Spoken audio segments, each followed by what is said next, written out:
অতিবৃষ্টির জেরে বন্যা বিধ্বস্ত পাঞ্জাব সহ দেশের একাধিক রাজ্য, ছাড় পায়নি বাংলাও। উত্তরবঙ্গে ভয়াবহ বন্যা বহু মানুষের প্রাণ এবং সম্পত্তি হানির কারণ হয়েছে। তবে দেশের বাকি রাজ্যগুলি সাহায্য পেলেও বাংলার ক্ষেত্রে লাগাতার বৈষম্যের অভিযোগ উঠছে কেন্দ্রের বিরুদ্ধে। এবার সেই অভিযোগে সরব হলেন তৃণমূল সাংসদ সুখেন্দু শেখর রায়। তার দাবি, সম্প্রতি কেন্দ্রের তরফে অনুমোদন দেওয়া হয়েছে। দেশের সাংসদরা তাদের সাংসদ তহবিলে 1 কোটি টাকা পাঞ্জাবে অনুদান হিসেবে দিতে পারবেন।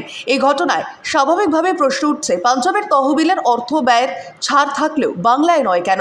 আসলে সাংসদ বা বিধায়কদের তহবিলের অর্থ ব্যয়ের অনুমতি থাকে শুধুমাত্র নিজ এলাকার উন্নয়নে। নিজের এলাকার বাইরে অন্য কোথাও এই অর্থ ব্যয় নিয়ম বিরুদ্ধ। সুখেন্দু শেখর প্রশ্ন তুলেছেন, পাঞ্জাবের ক্ষেত্রে সেই নিয়ম শিথিল করা হলে বাংলার ক্ষেত্রে নয় কেন? এদিন সোশ্যাল মিডিয়ায় মোদী সরকারের বিরুদ্ধে সরব হয়ে তৃণমূলের সাংসদ লেখেন, সারা দেশের সাংসদদের পাঞ্জাবের বন্যা ত্রাণের জন্য সাংসদ তহবিল থেকে 1 কোটি টাকা ব্যয় করার অনুমতি দেওয়া হয়েছে। এটা অত্যন্ত ভালো পদক্ষেপ, কিন্তু পশ্চিমবঙ্গের জন্য কেন এই নিয়ম শিথিল করা হচ্ছে না? যেখানে উত্তর ও দক্ষিণাঞ্চলে বিস্তীর্ণ অঞ্চলে প্রবল বৃষ্টিপাতের কারণে বন্যায় মানুষের ঘরবাড়ি এবং ফসলের বিপুল ক্ষতি হয়েছে।